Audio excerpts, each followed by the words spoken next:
Good morning అండి అందరికీ. ఇవాళ నేను మీకు పొంగే మంచి వేడి వేడి మెత్తగా ఉండే పూరీలు చేయాలనుకుంటున్నాను. యాక్చువల్గా పూరీలు చేసాము, పూరీ కర్రీ చేసాము. ఇవాళ బ్రేక్ఫాస్ట్ అది మాకు. కానీ మీతో కూడా షేర్ చేసుకోవాలనిపించింది. ఎందుకంటే పూరీలకు ఎవరికి ఇష్టం ఉండో చెప్పండి, బాగా తినాలనిపిస్తూ ఉంటుంది. సో ఇది పూరీ ఎలా చేయాలనే ప్రాసెస్ వీడియో కాదు, మేము తింటున్నాము, ఎందుకో మీతో షేర్ చేసుకోవాలనిపించింది. బయట పూరీలు తినాలంటే భయం వేస్తుందండి. ఎందుకంటే అసలు కల్తీ ఆయిల్, ఆ పిండి ఏం వాడుతున్నారు, ఆయిల్ ఏం వాడుతున్నారు తెలియట్లేదన్నమాట.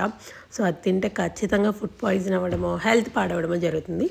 సో ఇంట్లో మనం ఎంత మంచిగా ఎలా ప్రిపేర్ చేసుకోవాలి ఏంటి అనేది మీకు కూడా కావాలి అంటే కామెంట్ చేయండి. తప్పకుండా ఫుల్ వీడియో ఫుల్ బ్లాగ్తో నేను మీ ముందుకు వస్తాను. సో ఈ పొంగే వేడి వేడి పూరి ఇలా ప్లేట్లో వేసుకొని మంచిగా పూరి కర్రీ వేసుకొని తింటూ ఉంటే ఉంటుందండి, స్వర్గాన్ని తలపిస్తామన్నమాట. బ్రేక్ఫాస్ట్లో రారాజు పూరి అని నేను చెప్తానన్నమాట. బాయ్.